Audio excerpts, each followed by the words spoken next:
गृहस्थों के लिए मोक्ष धर्म क्या है? गृहस्थी जीवन। हम सब गृहस्थी हैं।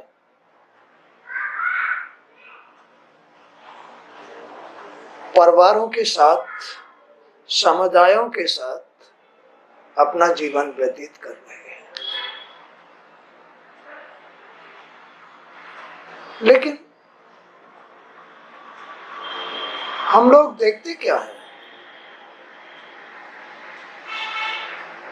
कि गृहस्थियां अशांत रहती है, गृहस्थियां बेचैन रहती है, शांति नहीं रहती है, असंतोष रहता है, समाज में बुराइयां फैलती रहती है, अचेत रहता है, आनंद नहीं मिलता। इसका कारण है गृहस्थियों में अधर्म का बढ़ जाना। गृहस्थियों में अधर्म का बढ़ जाना।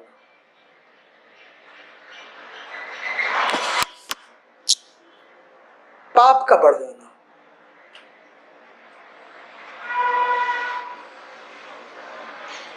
धर्म का अभाव हो जाना। नियमों का अभाव हो जाना।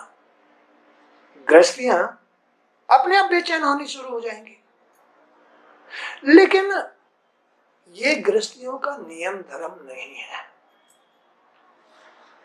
ये गृहस्थियों में आनंद प्राप्त करने का, सुख प्राप्त करने का साधन नहीं है अधर्म।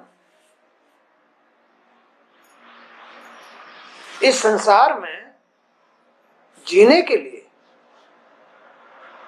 भगवान के ही नियमों की जरूरत पड़ती है। भगवान क्या चाहते हैं? सब कुछ तो भगवान के हाथ में है। फिर उसे तुम अपने हाथ में, कोई भी आदमी अपने हाथ में, गृहस्थी अपने हाथ में क्यों समझता है, क्यों लेना चाहता है? सब कुछ तो भगवान के हाथ में है। सब कुछ तो भगवान का है। सब कुछ तो भगवान का है। फिर उसके नियम धारण करके रखो, उसका धर्म धारण करके रखो, तो वो तुम पर दया करेगा, तुम्हें सुखी रखेगा। तुम्हारी शांति भी उसके हाथ में है, तुम्हारी अशांति भी उसके ही हाथ में है। इस ब्रह्मांड में रहने वाले हर जीव का मालिक वही है। हम लोग भूल में, अधर्म में ये बात भूल जाते हैं कि इसका मालिक ईश्वर है। भूल जाते हैं हम लोग, अपनी गृहस्थी बिगाड़ लेते हैं, अपना सम्मान घटा लेते हैं। जबकि हमको ईश्वर ने अपना स्वरूप दिया है, सच्चा स्वरूप दिया है। फिर हम भूल में, अधर्म के साथ रह करके, अनियमित रह करके अपना सम्मान घटा लेते हैं, अपनी गृहस्थी बिगाड़ लेते हैं।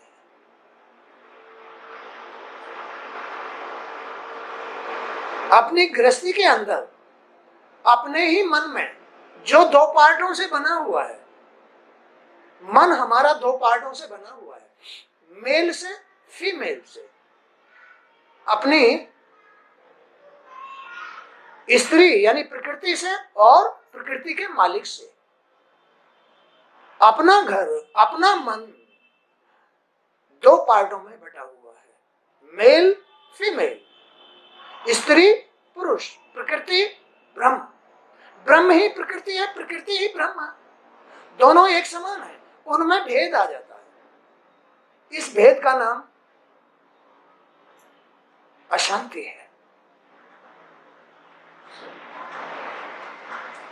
इस भेद का नाम अशांति है, अधर्म है, पाप है। पाप बढ़ जाते हैं। फिर जीने का जो साधन है, मशीनरी है, वो दूषित हो जाती है, खराब हो जाती है। मन खराब हुआ, घर खराब हुआ, तो जीने का ढंग, जीने के जो साधन है, जो मशीनरी है जीने की, तरीका है, नियम है, खराब हो जाएंगे। बुद्धि खराब हो जाएगी, दूषित हो जाएगी, विचार दूषित हो जाएंगे। मन में भेद आते ही, घर में भेद आते ही, स्त्री पुरुष प्रकृति और पुरुष में, प्रकृति और ब्रह्म में भेद आते ही, इस ब्रह्मांड में भेद आते ही जो साधन है जीने के खराब हो जाएंगे, बुद्धि खराब हो जाएगी, विचार जीने के खराब हो जाएंगे, घर में मन में अशांति आ जाएगी, परिणाम दुखदायी बनेंगे, अपने आप परिणाम दुखदायी बनेंगे। क्योंकि ये पूरा ब्रह्मांड, ये जो शरीर की रचना है, ये जो विग्रह है, चाहे मेरा है, चाहे स्त्री का है, चाहे पुरुष का है, चाहे वो किसी का भी है, एक ईश्वर में ही बना हुआ है। जन्म से ही, गर्भ से ही ईश्वर में बना हुआ है। आज तक भी हमेशा ईश्वर में ही रहेगा, ईश्वर की मुट्ठी में ही रहेगा। जब जब भी इसमें अच्छे बुरे कर्म होंगे, तब तब दुख सुख बनेगा, इसे कोई नहीं मिट सकता। ये ऐसा विग्रह है, ये ईश्वर ने ऐसा ब्रह्मांड बनाया है। जब जब भी इसमें अच्छे बुरे कर्म होंगे, तब तब इसमें दुख सुख पैदा होंगे।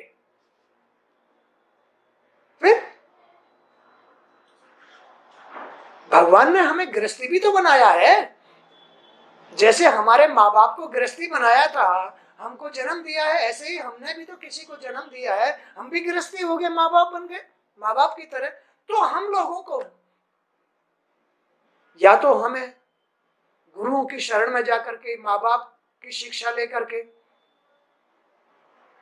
जीने के नियम धर्म सीखने चाहिए, अन्यथा फिर हम भूल करेंगे, हमारे अंदर भूल आएगी और हमारा जीवन दुखी अवश्य होगा। सबसे बड़ा धर्म है संतोष, सबसे बड़ा धर्म है संतोष। संतोषी सदा सुखी, जब आवे संतोष धन, सब दुख धूल समान, सब मिट्टी समान हो जाता है जब आवे संतोष धन। लेकिन ये संतोष परम धन है। कैसे आएगा? भगवान के नियम धर्म से आएगा संतोष धन। जब आए संतोष धन, जब ईश्वर की कृपा होती है, तब संतोष धन प्राप्त होता है। सबसे बड़ा धन है तो संतोष है, जीवन का सबसे बड़ा धन है तो संतोष है। परिवार में सबसे बड़ी कमाई है, धन है तो संतोष है। विचारों में सबसे बड़ा धन है तो संतोष है।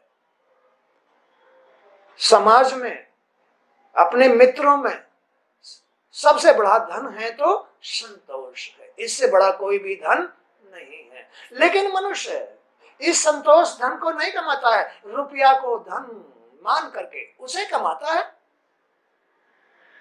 उसके लालच में फंस जाता है, रुपया के लालच में फंस जाता है। वो उसको पता ही नहीं है कि आखिर सबसे बड़ा धन है क्या। वो तो समझता है रुपया सबसे बड़ा धन है, बाप बड़ा ना भैया, सबसे बड़ा रुपया। ये उन लोगों के लिए बड़ा रुपया बन जाता है जिनकी मशीनरी ठीक नहीं होती, बुद्धि ठीक नहीं होती है, विचार ठीक नहीं होते हैं, मन ठीक नहीं होते हैं। जहां स्त्री पुरुष में नियम धर्म नहीं होते हैं, वहां रुपया सबसे बड़ा भैया, बाप भैया बन जाता है, वही माँ बाप बन जाता है रुपया। लेकिन नहीं, वो सबका माँ बाप नहीं है। सबका माँ बाप तो प्रकृति और प्रकृति का मालिक मन की शांति संतोष है। मन की शांति और संतोष सबसे बड़ा धन है, परम धन है ये।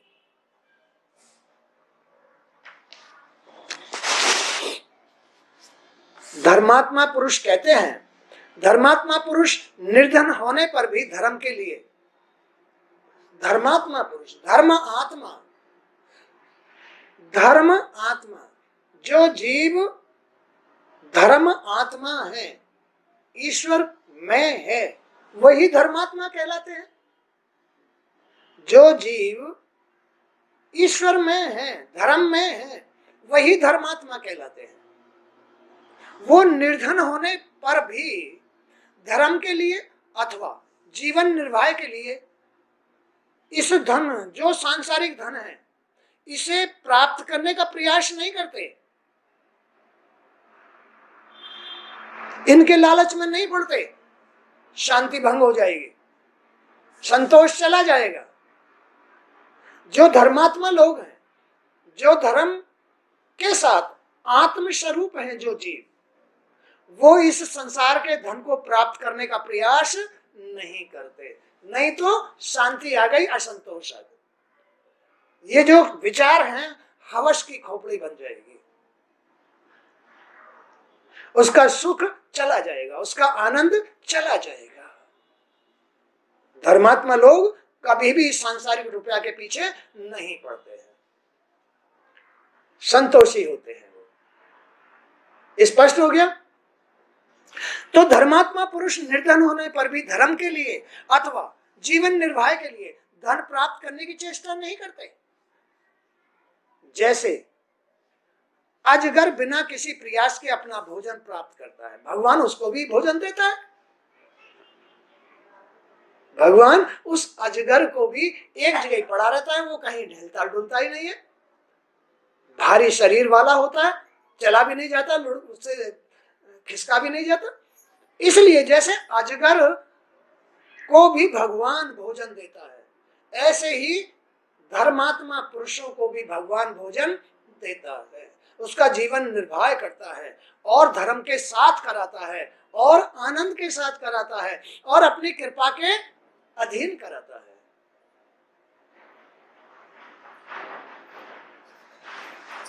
भाई, इससे बड़ा सुख और क्या है?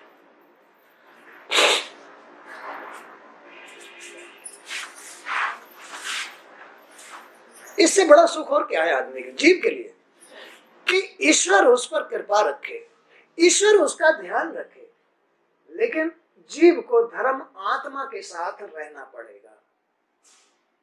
धर्म आत्मा के साथ जो जी रहता है, जिसका जी रहता है, जो संतोषी है, उस पर भगवान की कृपा बरसती है। जीव धर्म आत्मा के साथ आनंदित रहता है, निश्चिंत रहता है, निर्भय रहता है, संतोष के साथ रहता है। अब ये बेचैन कौन रहता है? जिसने रुपया को बाप और भैया मान लिया है, बड़ा मान लिया है, रुपया को, सांसारिक रुपया को, तो फिर इसके पीछे वो धर्म को नष्ट कर लेता है, नियम को नष्ट कर लेता है। रात में भी चैन नहीं, दिन में भी चैन नहीं, झूठ बोलने की कोई था नहीं, अशांत रहने की कोई था नहीं, छल कपट ये वो, अब वो उसके ही पीछे लग जाएगा। ऐसा सिस्टम है ये। तुम्हारी कानों के द्वारा, तुम्हारी आंखों के द्वारा कुछ दिखाई देता है, तुम्हारे कानों के द्वारा कुछ सुनाई देता है, उसका रंग तुम्हारे हृदय पर, तुम्हारे अंतःकरण पर छुप जाता है। जो तुम्हें दिखाई दे रहा है, जो तुम्हें सुनाई दे रहा है, इसका रंग तुम्हारे अंतःकरण पर आएगा। जब ये तो जगह, अंतःकरण तो, हृदय तो सिंहासन है भगवान का, जिस पे भगवान बैठने चाहिए, उस पर वो संसार को बैठा लेता है। संसार को बैठा लिया तो भगवान बड़ा नहीं रहा उस जीव के लिए, आत्मा बड़ी नहीं रही, धर्म बड़ा नहीं रहा उसके लिए, फिर तो उसके लिए रुपया बड़ा हो गया। जिस जीव ने, जिसने अपने माँ बापों को, माँ प्रकृति, ये रचना प्रकृति और प्रकृति में रहने वाला भगवान जो मन के अंदर होना चाहिए उस पर बैठा लिया भगवान की जगह रुपया को। रुपया के पीछे दिन रात भागता रहता है, जबकि उसे भागना चाहिए भगवान के लिए।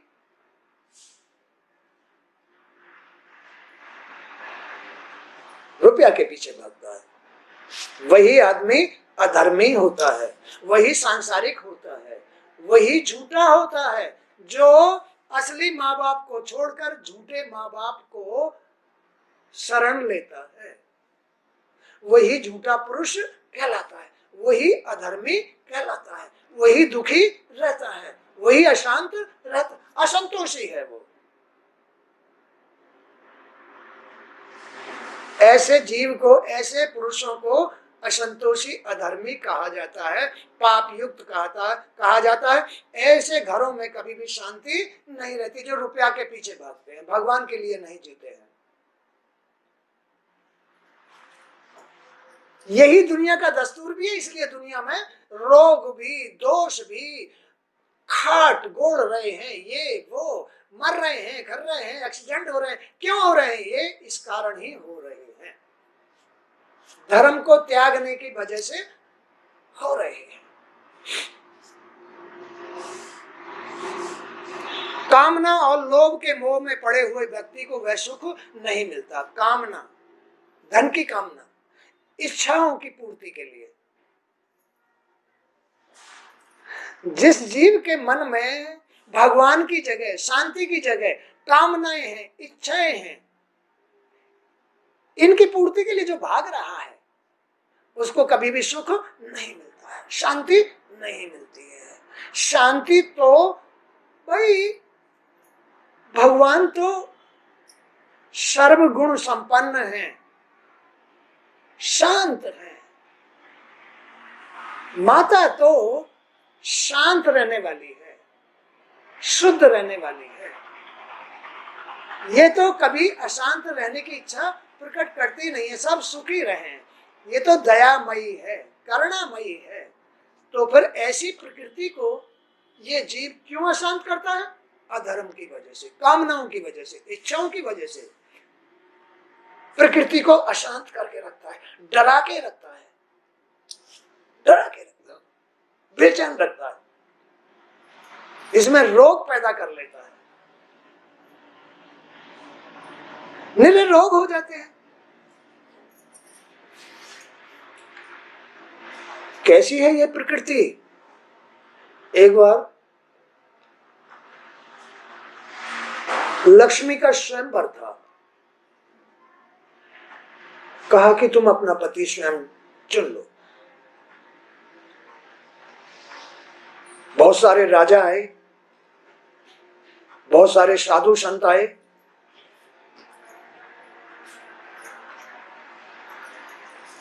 बहुत सारे देवी देवता आए।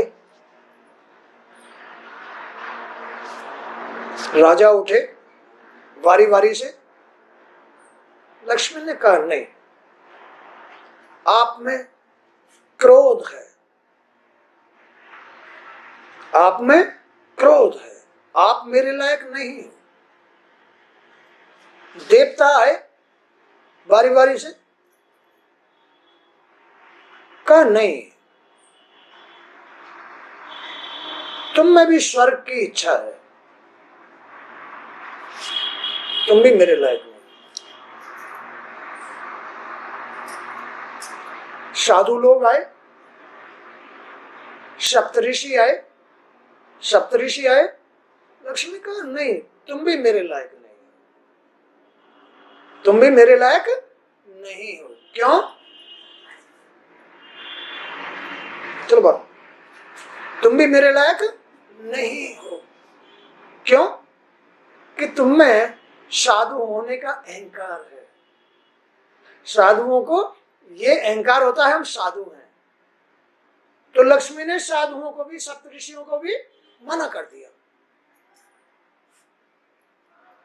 फिर भगवान भोलेनाथ आए, कि तो कोई बात नहीं, आपने सबको मना कर दिया तो आप कैलाश पे रहना शुरू कर दो। नहीं, आपके साथ भी नहीं रहूंगी। क्यों? मेरे साथ क्यों नहीं रहोगे? मुझ में क्या कमी है कि आप में आप आशुतोष हो, बहुत जल्दी पिघल जाते हो। और हो सकता है किसी दिन किसी राक्षस ने आकर के तुमसे मुझे मांग लिया ना, तो आप मुझे ही दे दोगे, तुम्हारे साथ में ना रहूंगी। तुम्हारे पास भी मेरी सुरक्षा नहीं है। फिर मैं उसका चयन करूंगी जिसके पास धर्म होगा, जिसके पास नियम होंगे, जिसके पास कोई इच्छा नहीं होगी, जो आनंद के साथ रहता होगा। वो है सिर्फ श्री हरि। हरि, लक्ष्मी ने कहा कि मैं तो श्री हरि के साथ स्वयं भर में अपना पति चुनूंगी। श्री हरि शांत है, श्री हरि शुद्ध है, श्री हरि आत्मा है, श्री हरि सर्वगुण संपन्न है। वो मेरी सुरक्षा कर सकते हैं और कोई भी मेरी सुरक्षा नहीं। मैं केवल श्री हरि के पास रुक सकती हूँ और किसी घर में नहीं रुकूंगी। लक्ष्मी किसी भी घर में नहीं रुकती है, चाहे कहीं से भी बटोर के लिया हो। क्रोध ये तो जी है, अधर्म के साथ बार बार लक्ष्मी को लाता है, लेकिन लक्ष्मी किसी के घर में नहीं रुकती है। नहीं रुकती तो घर में शांति नहीं रहती, अहंकार आ जाता है, फिर उसे लाने का, फिर पकड़ने का। इसीलिए तो स्त्रियां आदमियों को धोखा देती हैं, कभी रूठ जाती हैं, कभी अपने घर चली जाती हैं, कभी कुछ करती हैं, कभी कुछ करती हैं। ये वही तो चक्कर है, ये अधर्म की वजह से तो हो रहा है। इसलिए ये सब काम होते हैं। अब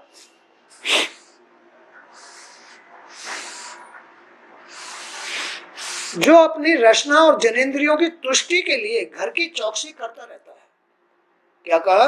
जो अपनी रचना माने जीव के स्वाद के लिए और जनेंद्री माने इंद्रियों की तुष्टि के लिए, पूर्ति के लिए, इनके सुख के लिए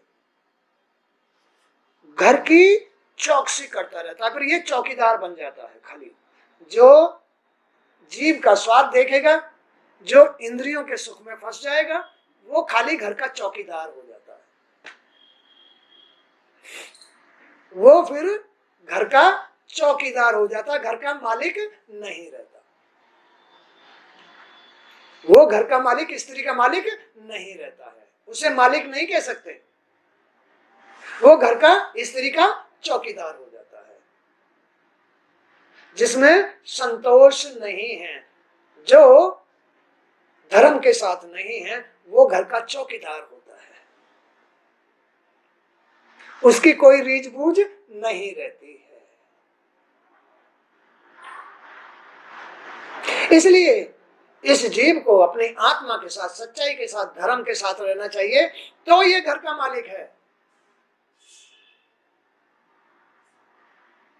और जो जीव आत्मा और धर्म को त्याग करके जनेंद्रियों के सुख में और जीव के सुख में, रचना के स्वाद में, जीव के स्वाद में और इंद्रियों के सुख में लिप्त हो गया, वो घर का मालिक न रह करके घर का चौकीदार बन जाता है।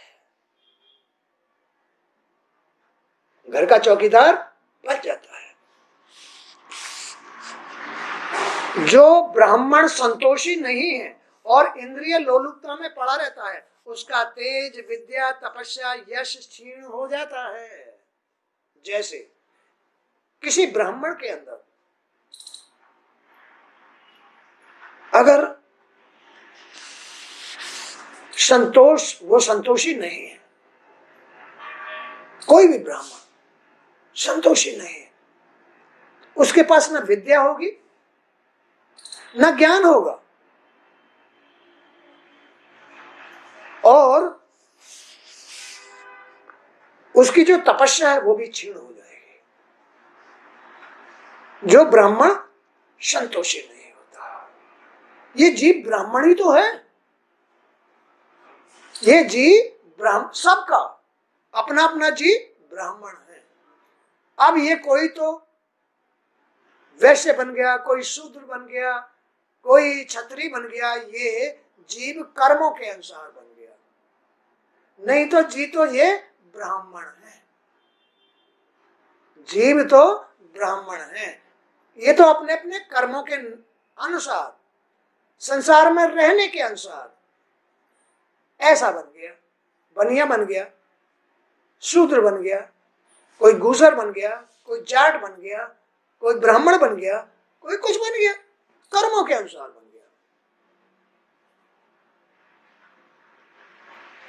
है ना। उस आदमी का विवेक नष्ट हो जाता है। जो ब्राह्मण यानी जो भी जीव इन सांसारिक इच्छाओं में, लोलुपताओं में, स्वाद में, इंद्रियों के सुख में लिप्त हो जाता है, चाहे वो ब्राह्मण ही क्यों ना हो, उसकी विद्या नष्ट हो जाएगी, उसका तेज नष्ट हो जाएगा और उसका विवेक नष्ट हो जाएगा। जब जिसके पास विवेक ही नहीं रहा वो कैसे जिएगा? जिसके पास ज्ञान नहीं रहा वो कैसे शुद्ध कर्म करेगा? कैसे अपने आप को बचाएगा रोगों से, दोषों से, झगड़े से? जिसके पास ज्ञान नहीं रहा, विवेक नहीं रहा, अब ये दोनों चीज कैसे खत्म हो गई कि उसके पास विद्या न रह करके अविद्या आ गई। संसार में जाने से, अधर्म का साथ लेने से विद्या खत्म हो जाती है। विद्या, सच्ची चतुराई, युक्तियां उपाय खत्म हो जाते हैं। जहां सच्चाई है वही युक्ति भी है, उपाय भी है और धर्म भी है। और जहां धर्म नहीं है, जहां जीव का सच्चा रूप आत्मा नहीं है, वहां न विवेक होगा, न ज्ञान होगा, न विद्या होगी, न युक्तियां होंगी, उपाय कुछ नहीं होगा। और इनसे ही आदमी, ये जीव इस संसार की गंदगियों से अपने आप को बचाता है। ये हैं देवताओं के अस्त्र। क्या है ये? ब्राह्मण के अस्त्र, बचाव के अस्त्र हैं। विवेक, विद्या, ज्ञान, गुरु अस्त्र, ब्रह्मास्त्र, नारायण अस्त्र, शक्ति अस्त्र, ये सारे अस्त्र हैं जिनसे आदमी संसार की गंदगियों से अपने आप को, खुद को बचाता है। लेकिन वही बचा सकता है, उसके पास ही ये अस्त्र होंगे जिनके पास धर्म है, आत्मा है, तपस्या है, साधना है। वही आत्म पुरुष धर्म के साथ अपने धर्म की रक्षा कर सकते हैं। वही लोग अपने धर्म की रक्षा कर सकते हैं। खेल समझ में आ रहा है ना? तो संतोष धर्म के साथ रहना, आत्मा के आत्म स्वरूप में रहना सबसे बड़ा धर्म है। संतोषी सदा सुखी। दूसरी बात, ये जीव कहां फंस जाता है? लोभ में फंस जाता है। लोभ में, जीव के लोभ में, इंद्रियों के लोभ में, पैसा के लोभ में, धन के लोभ में। उनको ज्ञान नहीं रहता, विवेक नहीं रहता कि धन किसको कहते हैं। धन तो अपना सच्चा मित्र है, अपना सच्चा परिवार है, अपना धर्म है, आनंद है। ये धन है, परमानंद उसका धन है। उसका धन तो आत्मा के साथ रहना, आत्मा ही उसका परम धन, परम सुख, परम आनंद। लेकिन अब तुम देख लो, अपने वास्तविक रूप से जीव कितना कितना कितना अपने कर्मों से इस संसार में घुसने से कितना कितना कितना महिला हो जाता है, दुखी हो जाता है, अशांत हो जाता है। ये है असंतोष, अधर्म, ये है असंतोष, अधर्म। ये अधर्म क्या है? क्या है अधर्म की परिभाषा? अधर्म की परिभाषा है लोभ। अधर्म की परिभाषा है लोभ, स्वार्थ, क्रोध। यही तो निर्णय लक्ष्मी ने लिया था कि जो क्रोधी नहीं होगा, जो लोभी नहीं होगा, जो अहंकारी नहीं होगा, मैं उसको वरमाला पहनाऊंगी। यही तो निर्णय लक्ष्मी ने लिया था। वही आत्मा कहलाती है।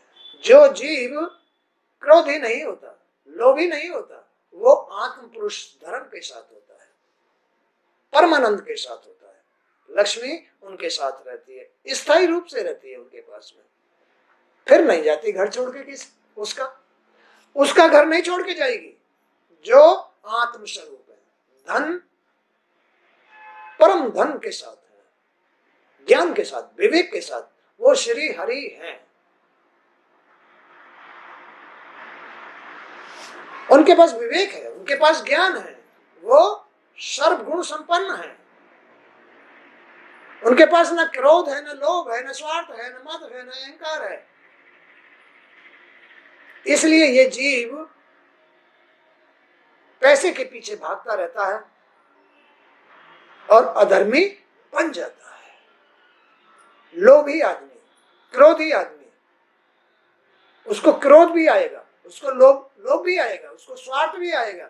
ये अब लक्ष्मी का घर नहीं है, माता का घर नहीं रहा, ये नारायण का घर नहीं रहा। ये तो इस जीव का घर, और ये जीव भी चौकीदार बन गया घर का। ये भी चौकीदारी कर रहा है, घर की चौकीदारी कर रहा है। अब इसका कुछ नहीं है इस घर में, इस घर में अब इसका कुछ नहीं है, तो चौकीदारी कर रहा है। घर तो किसी और का है। किसका है घर? बुराइयों का, माया का घर है। ये जीव तो अब चौकीदार बन गया। स्त्री का घर है, वो जब चाहे चली जाए, वो बेचारा रोता रहेगा। अधर्म में फंस करके, इंद्रियों के सुख में फंस करके, जीव के स्वाद में फंस करके, वो सिर्फ चौकीदार बन जाता है। तो लोभ का कभी अंत नहीं होता है। भूख और प्यास मिट जाने पर खाने पीने की कामना का अंत उस समय तो हो जाता है, लेकिन फिर दोबारा से वो पनपने लगती है। सुबह को खाओ फिर शाम को भी लगेगी। अब तो कई बार लोग खाते हैं, उठते ही खाते हैं, फिर नाश्ता कर लिया, फिर उसके बाद भोजन कर लिया, फिर दोपहर को कर लिया, फिर शाम को कर लिया। अरे इसके बीच भी चलता रहता है। अब तो कोई समय ही नहीं रहा, इसका कोई अंत नहीं रहता है। तो लोभ का कभी अंत नहीं होता। भूख और प्यास मिट जाने पर खाने पीने की कामना का उस समय तो अंत हो जाता है, लेकिन फिर पनप जाती है। अधर्मी आदमी को ये अधर्म की वजह से होता है, ये पाप की वजह से होता है, बार बार भूख प्यास लगना। तुम धर्म के साथ रहो, तुम अपनी आत्मा के साथ रहो, तुम जब तक चाहो जब तक भोजन मत करो। अभी तुम अन्न छोड़ना चाहो तो छोड़ नहीं सकते। ये अधर्म छोड़ना नहीं देगा। 2 दिन रह जाओ, भूखे रह जाओ, तुम्हारा शरीर उठेगा ही नहीं, चीड़ा हो जाएगा। तुम 2 दिन पानी मत पियो, तुम्हारा शरीर चीड़ा हो जाएगा। तुमने इसका आदी बना लिया। अब ये जीव इस संसार में अधर्म में आदी हो गया। जीव संसार में आदी हो गया है, धर्म के साथ नहीं है, आत्मा के साथ नहीं है।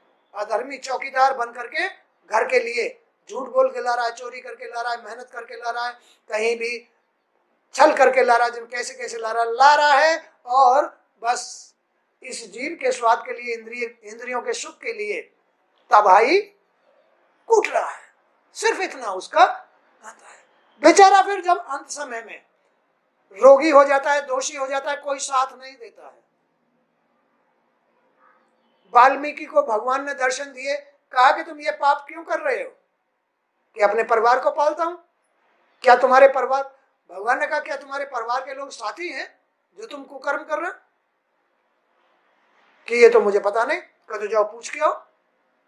वो आए अपने परिवार में, भाई जो मैं ये कुकर्म करके लाता हूं, पाप कमा के लाता हूं, इसमें तुम लोग भी साथी हो, कि हम क्यों साथी होंगे, हम क्यों साथी होंगे, हमारी जिम्मेदारी तो तेरी है, तू घर का मालिक बनाया है, तुझे घर का मालिक बनाया है, तेरी जिम्मेदारी है, तू पाप करके ला या पुण्य करके ला, मेहनत करके ला या पाप करके ला, हम पाप के साथी नहीं है, तू ही पाप का साथी होगा। उसकी आंख खुल गई, कहा भगवान वो तो कह रहे हैं कि हम तो साथी नहीं है, ये तो फिर साथी नहीं है तो फिर क्यों चौकीदारी कर रहा है, क्यों पापों को अपने सिर पे रख रहा है। तू ये भी बात भूल जा कि मैं इस घर का मालिक हूं, ये बात भी भूल जा। अगर भूल जाएगा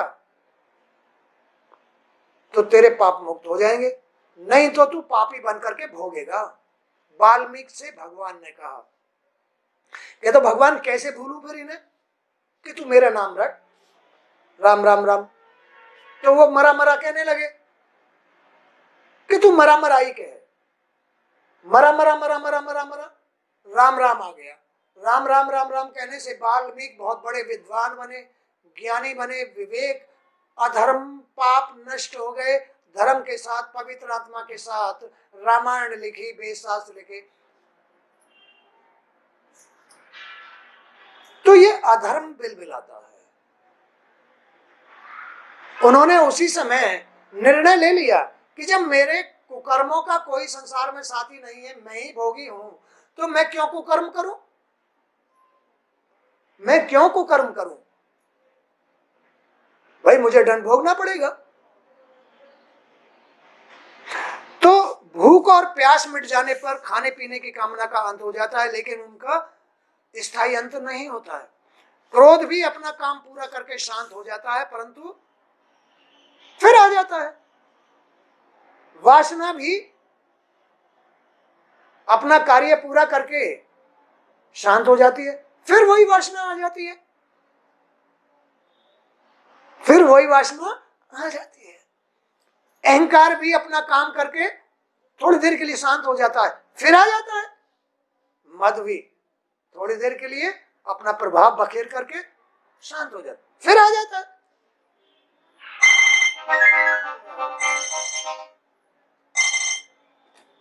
ये फिर आ जाते हैं। तो कहने का तात्पर्य ये है कि घर तो इनका हो गया, जब मर्जी आते हैं,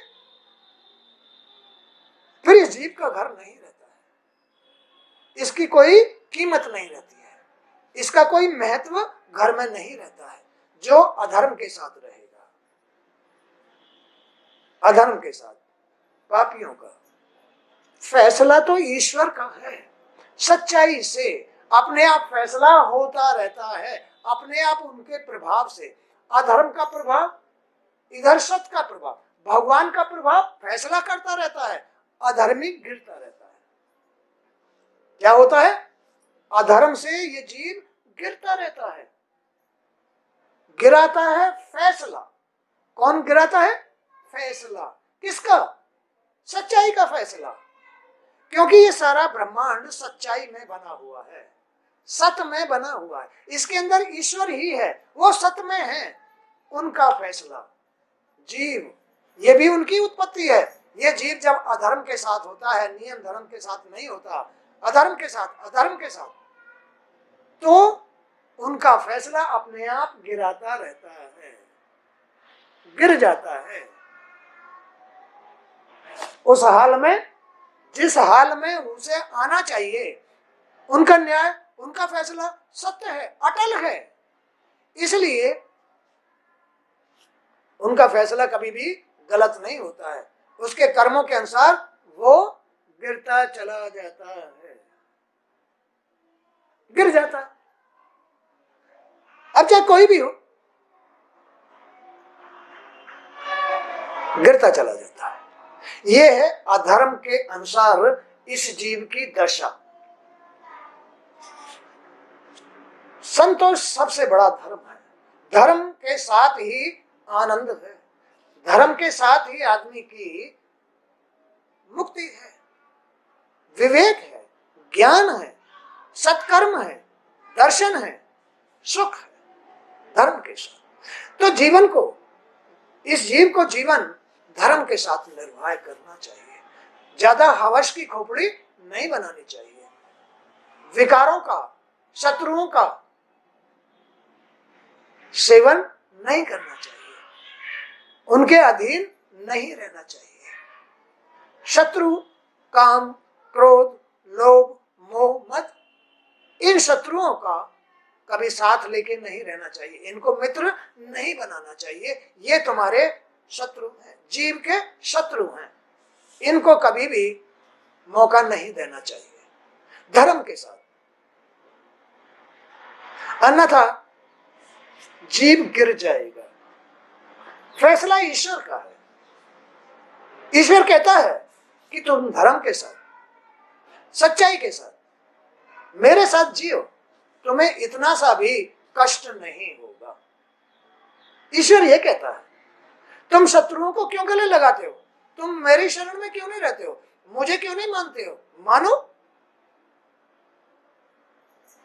सच्चाई के साथ रहो, नहीं तो मेरा फिर फैसला गलत हो जाएगा। जब तुम मेरे साथ रहोगे तो कोई फैसला नहीं है, जब तुम बुराई के साथ रहोगे तो मैं तुम्हारे कर्मों का फैसला करूंगा। मेरे साथ रहने वाले के लिए ना कोई नियम है ना कोई धर्म है, मैं तो स्वयं नियम और धर्म हूं। जो मेरे में रहेगा वो मेरा है, उसे कोई नियम धर्म की कोई जरूरत नहीं है, और जो मुझसे विपरीत जाएगा, अधर्म में जाएगा, उसको नियम धर्म की जरूरत है।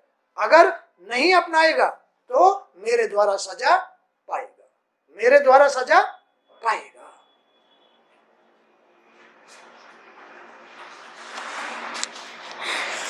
अब वो कह रहे हैं कि मनुष्य को संकल्पों के परित्याग से, संकल्प धारण कर करके अब फंस तो गया, अब कैसे छूटे इनसे? संकल्प करके। तो ये जो विषय वासना है, नहीं, हे प्रभु मैं वायदा करता हूं, मैं संकल्प लेता हूं, हाथ पर गंगा जल रख करके, हे गंगे मैया, मैं तुझे साक्षी करके संकल्प लेता हूं कि अपने इन विषय वासनाओं के अब करीब नहीं जाऊंगा। तो संकल्पों के द्वारा इन विषयों को छोड़े, क्योंकि ये विषय बहुत कठोर चीज है, छोड़ी नहीं जाती, ये टूटती नहीं है। विषय, आदमी सब कुछ छोड़ देगा लेकिन विषयों के चक्कर लगाने नहीं छोड़ेगा। विषयों के चक्कर लगाने वो कभी नहीं छोड़ता है, इसलिए विषयों को संकल्प से छोड़ना चाहिए। और ये विषय कभी भी आदमी का साथ नहीं देते हैं, भगवान का साथ छुटाते हैं। जब जब भी विषय में जाएगा तब तब भगवान का साथ छूट जाएगा। अब आदमी को तो जो है तसल्ली नहीं है, उसे भगवान के साथ की जरूरत थोड़ा ही है, वो तो अंधा हो गया है, उसको विवेक नहीं रहा है, उसको ज्ञान नहीं रहा है, इसलिए ही तो बार बार बार बार बार बार अधर्म में जाता है। इसलिए इस आदत को संकल्प के साथ छोड़ना चाहिए। गंगा जल हाथ में रखो और कहो, हे गंगे मैया, मैं तुझको साक्षी करके ये प्रण करता हूं, ये संकल्प लेता हूं कि आज के बाद मैं इन विषयों का सेवन नहीं करूंगा। और संकल्पों के परित्याग से काम को जीतना चाहिए, काम वासनाओं को, विषय वासनाओं को जीतना।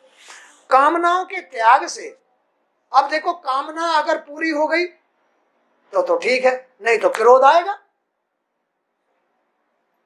तो इसलिए कामनाओं के त्याग से क्रोध को जीतना चाहिए। कामनाओं को त्यागो तो क्रोध भी चला जाएगा। जब कामना ही नहीं रहेंगी तो क्रोध क्यों आएगा? क्रोध तो जब आता है जब कामना पूरी नहीं होती है, तो क्रोध आएगा। इसलिए क्रोध को खत्म करना है तो कामनाओं का त्याग करो। वासनाओं के त्याग के लिए संकल्प, कामनाओं के, क्रोध को त्यागने के लिए कामनाओं का त्याग, इच्छाओं का त्याग करो, इच्छाओं का त्याग करो। दो दुश्मनों का नाश हो गया। अब कितने दुश्मन खत्म हो गए? काम खत्म हो गया, क्रोध खत्म हो गया, दो दुश्मन खत्म करते हैं। कैसे कैसे? संकल्प से, गंगा के संकल्प से तो काम का विनाश करो। गंगा मैया सबसे बड़ी बड़ी मैया है, सबसे पवित्र माँ है। उसके संकल्प से उससे बड़ी कोई नहीं है। माने पवित्रता में गंगा मैया सबसे पवित्र गंगा है। तो इसकी सौगंध खाओ, इसको हाथ पे रख के इन वासनाओं से मुक्त हो जाओ। तभी गंगे मैया तुमको याद दिलाएगी, तेने मेरी कसम खाई है, तू इधर को जाता, रुक जाएगा, जीव रुकेगा, जीव रुकेगा। तो संकल्प से तो इन काम वासनाओं का त्याग करो और इन कामनाओं के त्याग से क्रोध का, ये क्रोध जो आता है ना, ये कामनाओं की वजह से आता है, इच्छाओं की वजह से आता है। तो इच्छाओं का परित्याग करो।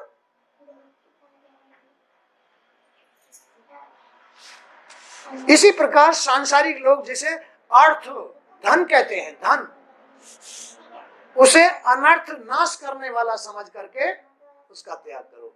ये जो सांसारिक पैसा है ना, जिसको आदमी धन समझता है, ये घर का नाश करता है, ये नाश करने वाला होता है। घर में शांति, उन्नति, विकास करने वाला धन तो संतोष होता है। संतोषी सदा सुखी, उसके सारे कार्य अपने आप पूरे होंगे। संतोषी आदमी के सारे कार्य अपने आप पूरे हो जाते हैं। लेकिन जिसको वो धन मानता है, वो धन उसके घर का नाश करता है। ये पैसा घर का नाश करता है। तो जिसे सांसारिक लोग धन अर्थ समझते हैं, कहते हैं, उसे अनर्थ नाश करने वाला समझकर लोभ को जीतना चाहिए। अब यह पैसा क्या चीज पैदा करता है? लोभ। लोभ की उत्पत्ति समझ ली कहां से होती है? पैसे से लोभ की उत्पत्ति होती है। ये शत्रु पैदा हो रहे हैं। वासनाओं से, कामनाओं से क्रोध पैदा होता है और वासनाओं से क्या पैदा होता है? अनर्थ, अहंकार पैदा होता है, बुरी आदत। तो संकल्पों के परित्याग से काम को जीतना चाहिए, कामनाओं के त्याग से क्रोध को जीतना चाहिए। इसी प्रकार सांसारिक लोग जिसे धन, अर्थ कहते हैं, उसे अनर्थ यानी नाश करने वाला समझकर लोभ को जीतना चाहिए, लोभ को जीतना चाहिए और तत्व के विचार से भय को जीतना चाहिए। ज्ञान में जब आदमी आत्म स्वरूप हो जाएगा तो उसके पास तत्व ज्ञान आ जाएगा, विवेक आ जाएगा। तो तत्व ज्ञान के माध्यम से जो अपने अंदर भय रहता है, संसार का भय, उस भय को जीत लेना चाहिए। कुछ नहीं, ये क्या करेगा? हम जब दूषित कर्म नहीं करेंगे, जब हम नियम धर्म के साथ रहेंगे, ये भय हमारा कुछ नहीं बिगाड़ सकता, वो अपने आप भाग जाएगा। क्यों? भय को जीतना चाहिए। अरे यही चीज तो तुम्हारे जीवन का नाश कर रहे हैं। क्रोध, लोभ, भय, वासना, इच्छा, यही तो जीवन को बर्बाद कर रही है। सुंदर हीरे जैसे सुंदर जीवन को उसे अनर्थ बना रही है, अर्थहीन बना रही है। आध्यात्म विद्या से, आध्यात्म विद्या प्राणायाम करना, ध्यान करना, चिंतन करना, सत्संग सुनना, ध्यान लगाना, जाप करना, ये आध्यात्म विद्या है, आध्यात्म विद्या है। तो आध्यात्म विद्या से शोक और मोह पर विजय पा लेनी चाहिए। अपने घर में शोक आदि, घर में शोक खत्म होता है आध्यात्म विद्या से। घर के अंदर जो अशांति आ जाती है आध्यात्म विद्या से खत्म होता है। जैसे मैंने बिमला को लड़के के लिए कहा, तुम थोड़ा ध्यान लगाया करो, भगवान का जाप किया करो, तो तुम्हारे घर की जो ये व्याधा है ये खत्म हो जाएगी। अब जो करता है उसको हाथ के हाथ लाभ मिलता है, लेकिन ये बुराई नहीं करने देती है। ये जो बुराई है ये घर में नहीं, क्योंकि ये अपना घर समझ गए, इसने अपना घर बना लिया, यही घर के मालिक हो गए। अब ये जीव घर का मालिक नहीं, ये तो चौकीदार बना दिए। इन बुराइयों ने इस जीव को घर का चौकीदार बना दिया है। ये बुराइयां घर के अंदर बस जाती हैं और ये बुराइयां इस जीव को गाली देती हैं, इसे बीमार करती हैं, इसे नौकर बना करके इसका हिरासमेंट कर देती हैं, अधर्मी बना देती हैं।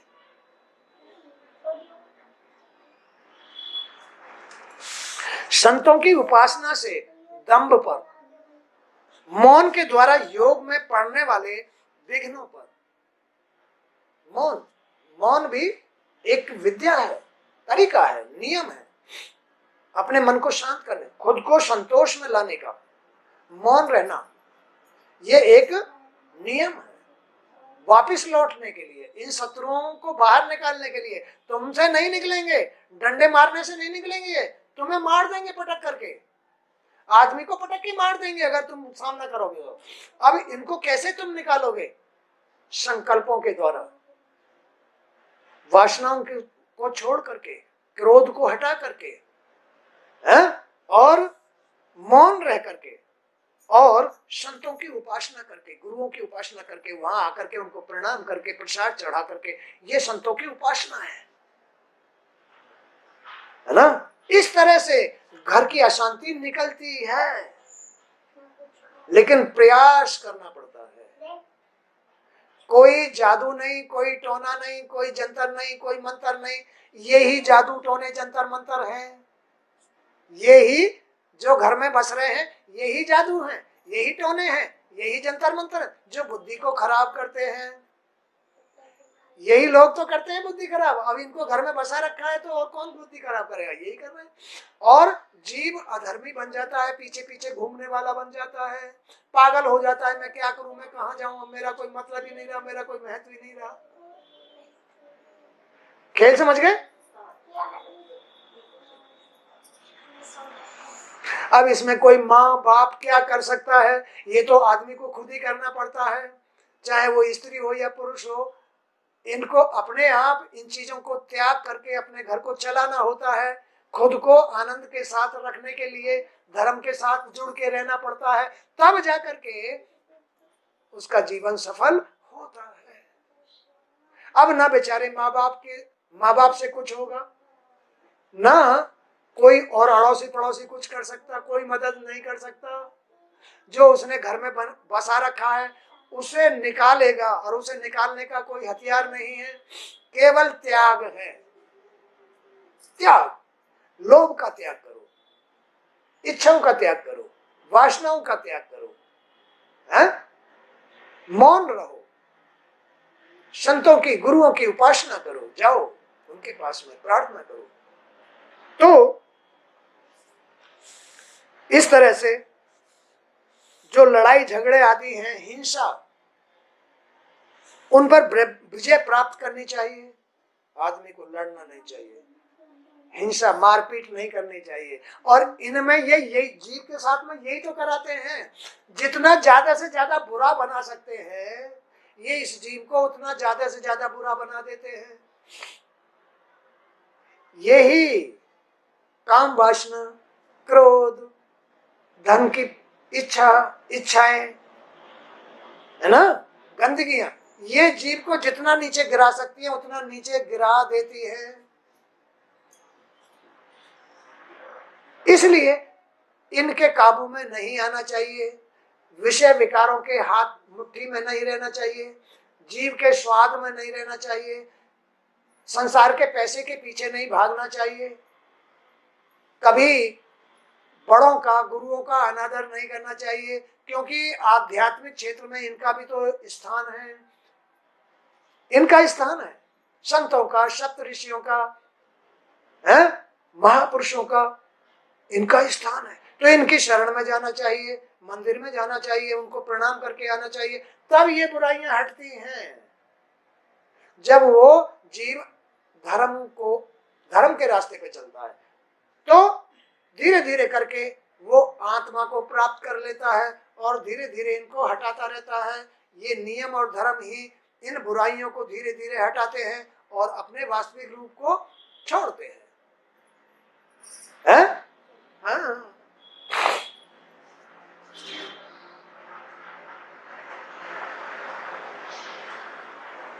तो परमात्मा या मानसिक दुख को योग बल के द्वारा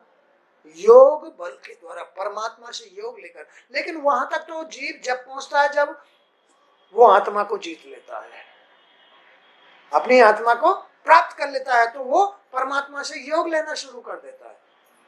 उसको संसार की कोई चिंता ही नहीं सताती है, उसको संसार का कोई दुख ही नहीं, रोग नहीं, दोष नहीं, कोई कमी नहीं, कोई हानि नहीं, न कभी भूखा रहना, कभी नंगा रहना, कभी उसे किसी बात की चिंता ही नहीं होगी। जो परमात्मा से योग लेना शुरू कर देता है उसके पास ही बल आता है, भगवान विष्णु जैसा बल, नारायण श्री हरि जैसा बल आ जाता है।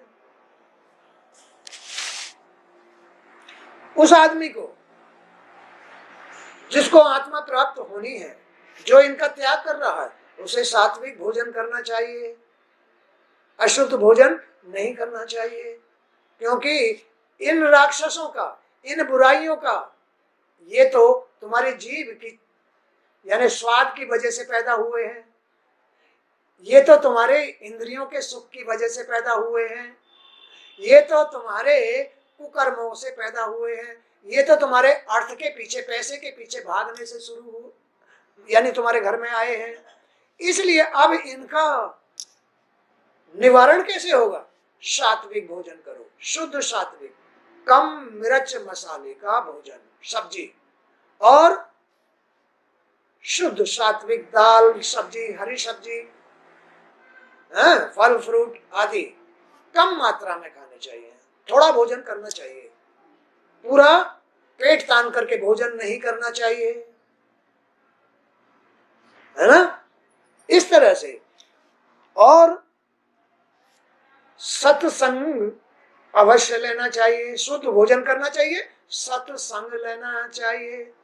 सतोगुण श्रेष्ठ कर्म है, इसके द्वारा रजोगुण यानी राग, इन राग द्वेषों को जीत लेना चाहिए, सतोगुण के द्वारा रजोगुण को जीत लेना चाहिए। सतोगुण में भाव भक्ति आती है और रजोगुण में ये विषय वासना, ये शत्रु आ जाते हैं, और सतोगुण में भक्ति के द्वारा आत्मा प्राप्त होती है, तो सतोगुण के द्वारा रजोगुण को जीत लेना चाहिए। और रजोगुण में भी अगर आदमी रहता है तो रजोगुण में दोनों गुण होते हैं, सतोगुण और रजोगुण दोनों होते हैं, इसलिए रजोगुण में संसार में रहते हुए भाव भक्ति करनी चाहिए। अगर संसार में भी आदमी रहता है तो उसे भाव भक्ति के साथ चलना चाहिए, अन्यथा रजोगुण में शत्रु घर के अंदर आ जाएंगे। अगर संसार में भी रह रहा है, शादी करके अपना घर बसा लिया है, तो फिर भी उसे भक्ति भाव जरूर करना चाहिए, अन्यथा बुराइयां घर में आके घुस जाएंगी और तुम्हारा विवेक छीन लेंगी, बुद्धि छीन लेंगी, तुम्हारा ज्ञान छीन लेंगी, तुम्हारी शांति छीन लेंगी, संतोष छीन लेंगी बुराइयां। और तुमने अगर भक्ति को धारण कर रखा है गृहस्थ में रहते हुए, तो फिर भगवान भी तुम्हारे साथ रहेंगे, विवेक रहेगा, विद्या रहेगी, ज्ञान रहेगा, शुद्ध बुद्धि रहेगी, शुद्ध मन रहेगा, भले ही गृहस्थी में रह रहे हो, सही दिमाग से काम करोगे, सही दिमाग से, अपने सही खोपड़ी से काम करोगे। अगर तुम्हें संसार में भी रहना है, रजोगुण में भी रहना है, तो रजोगुण में दोनों चीज होती है, सतोगुण भी और रजोगुण। संसार, भगवान भी होते हैं और संसार भी होता है, तो दोनों चीज मिलेंगी। और अगर तुम सतोगुण को छोड़ करके निरे रजोगुण में रहोगे, तो वो रजोगुण तुम्हें तमोगुण में फेंक देगा, तमोगुण में फेंक देगा। इसलिए भाई, गृहस्थ में रहने के लिए हमें धर्म की आवश्यकता है, हमें संसार में रहने के लिए सतोगुण की भी आवश्यकता है। इस संसार में रहने के लिए सतोगुण की भी आवश्यकता है। इस संसार में रहने के लिए हमें भाव भक्ति की भी आवश्यकता है। अगर तुम भाव भक्ति करोगे तो इस पैसे के पीछे ज्यादा नहीं भागोगे, इन विकारों के पीछे ज्यादा नहीं भागोगे, इनके आदि नहीं होगे, क्योंकि भाव भक्ति तुमको इन विकारों से मुक्त कराती है और रजोगुण तुम्हें इस संसार में घुसाता है, इन विकारों में लिप्त करता है। तो तुम्हारा संतुलन, इस गृहस्थी का संतुलन बना रहेगा। गृहस्थी का संतुलन बनाने के लिए तुम्हारी समझ का बैलेंस बना रहेगा, बुद्धि ठीक रहेगी, मन ठीक रहेगा, और भाव भक्ति से तुम्हें धर्म मिलता रहेगा, धर्म का साथ मिलता रहेगा, और उससे तुम्हारा जीवन सरल, शांति के साथ, आनंद के साथ, भगवान के साथ व्यतीत हो जाएगा। यह है संसार में, गृहस्थी में रहने का ढंग, रहने का ढंग। भाव भक्ति के साथ रहिए, विकारों को त्याग करके रहिए। जहां तक प्रयास हो, संसार, ये आंखें, ये कान संसार को तुम्हारे मन में लेके आएंगी, लेकिन भाव भक्ति से उनका रंग धुलता रहेगा। अगर तुमने संसार में रह करके भाव भक्ति सतोगुण को नहीं अपनाया, तो वो तुम्हें तमोगुण में ले जाएगा, तमोगुण में तुम्हारा पतन हो जाएगा, नरक हो जाएगा, और ये भोग भोगने पड़ेंगे। तमोगुण में जाते ही ये कष्ट आने शुरू हो जाते हैं। इसलिए गृहस्थी में रहने का जो ढंग है, जो नियम है, जो धर्म है, वो है नियम धर्म के साथ गृहस्थी में रहना। तो आज का सत्संग भी यहीं तक। जय श्री कृष्ण। हे वासुदेव श्री कृष्ण आपके चरण।